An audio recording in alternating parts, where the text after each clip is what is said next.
with its childish, immature basis in competition, the entire structure of production can be streamlined. For example, no longer will there be perpetual duplication of goods, with resources being wasted for the sake of preserving market share. We all know that more minds are better than one when it comes to design. Imagine the progress if the technical teams of the top 10 competing cell phone companies decided to work together to build the best product they could, together. Imagine. Likewise, planned obsolescence and inferior products will become a thing of the past.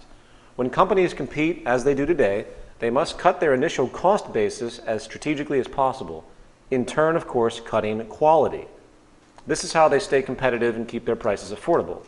This hindrance is gone. Therefore, the best, most efficient, sustainable, long-lasting products technically possible can finally be created. This is an attribute of our current system that no one talks about, the perpetual creation of inferior products in order to maintain differential advantage. But you're suggesting a monopoly, and earlier you were against a monopoly. There's no money, there's no power control. It's not a monopoly. It's a systems approach. Money is equated to monopoly. And I can answer more questions later. This has nothing to do with that approach. This is an integrated system. It has nothing to do with monopoly. Monopoly is an invention of it's a propensity of the market system for groups to seek dominance. And as I will relay later in this presentation, I will talk about how the management of the system works. And this brings us to step 3, distribution. Distribution has a wide range of logical options. The most practical being automated distribution centers, along with pneumatic tube transport systems for your home. No more mailmen, no more delivery services. Again, society is designed. The distribution center might look similar to the stores as you know them today, except you go in and you simply get what you need and leave. There's no reason to hoard anything, for nothing has monetary value. Therefore, it can't be sold or used for personal gain. As far as stock and inventory, consumption patterns are constantly monitored to gauge demand levels just as they are today.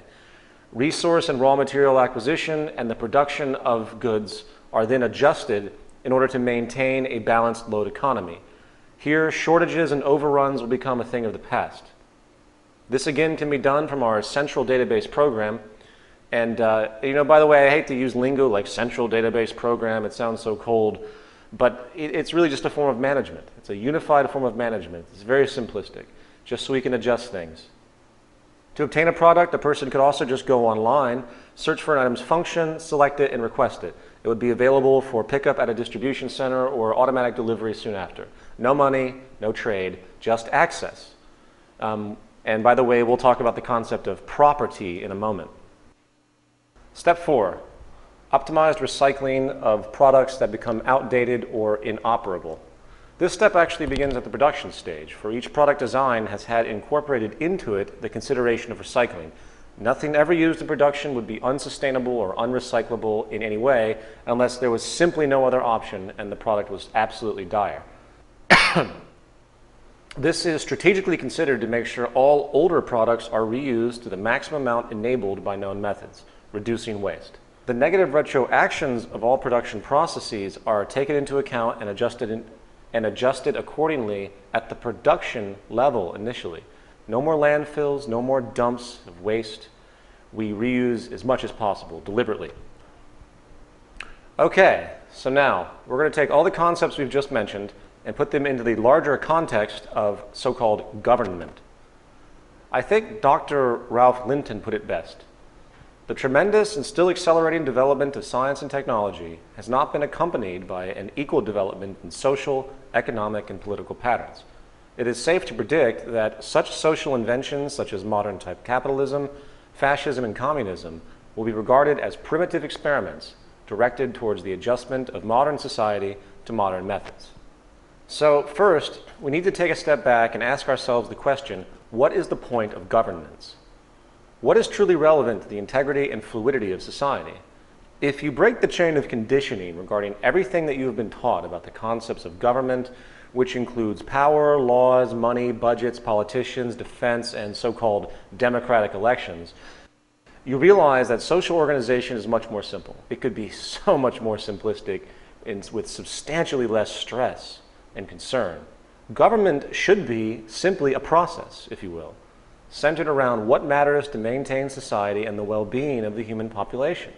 Very simply, this would be resource and environmental management, the production and distribution of goods, along with a system of decision-making, research, and invention. That is really it. Society is, as I've said before, a technological convention, and thus our orientation towards so-called governance should be purely scientific.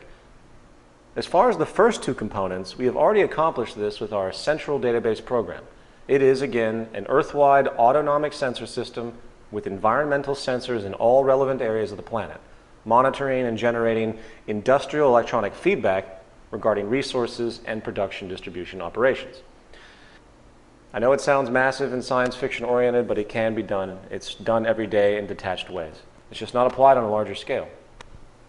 So then, with the first two issues covered, we're then left with the issue of research, contributions, and decisions. When we finally understand that everything in regard to social operation is a technical process, we then see that there is little reason for political subjectivity in the solving of any problem. For our technical insight can now arrive at most conclusions using the scientific method. It is based, of course, on information. If a person reads one page of a book and closes it, he or she can easily have an opinion on that book as a whole. If another person reads the whole book, they also have an opinion. Whose opinion would you value more? The person who read the full book or the person who read only one page? In other words, the more data taken into account in the process of decision-making, the more accurate that decision will be. As we have previously explored, computers now can access trillions of bits of information per second across vast informational databases. Because of the limitations of our sensory and cortical equipment in our body and mind, no person or group can know everything there is to know in this world. Our senses are limited in range. Our eyes can only see a fraction of the electromagnetic field. Therefore, again, it is only logical to begin delegation of decision-making processes, specifically technical processes, to computers for evaluation and efficient outcomes. They do not have the restrictions that we have. These are tools that we have created. Again, we have already shown that this is possible with resource management, production, and distribution. So now we're going to explore what we can call information processes.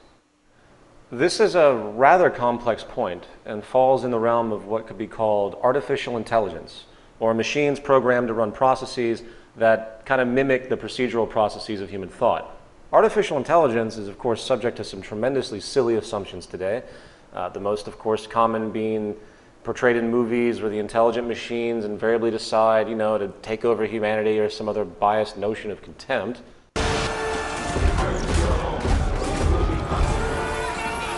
The suicidal reign of mankind has finally come to its end. You have been deemed hazardous. Will you comply? You can kiss my ass, metal thing. In fact, I would say that science fiction seems to get off exclusively on showing the world being overcome by machines and the human beings enslaved. In the words of Arthur C. Clarke, the popular idea, fostered by comic strips and the cheaper forms of science fiction, that intelligent machines must be malevolent entities hostile to man, is so absurd that it is hardly worth wasting energy to refute it. I am almost tempted to argue that only unintelligent machines can be malevolent. Those who picture machines as active enemies are merely projecting their own aggressiveness. The higher the intelligence, the greater the degree of cooperativeness. If there was ever a war between men and machines, it's easy to guess who will start it. The interest is to create an active informational database containing literally all known technical knowledge, ranging from the properties, combinations, and applications of every element of the periodic table to even the complete history of technological invention. A system of associations, of course, needs to be created and codified to enable such a thing, but there are plenty of projects that are working on this right now. Thought is indeed a technical process, and once the associations emerge that can combine multiple disciplines, we will have at our grasp an amazing database program that we can interact with and gain feedback from. It could likely come in the form of a simple website.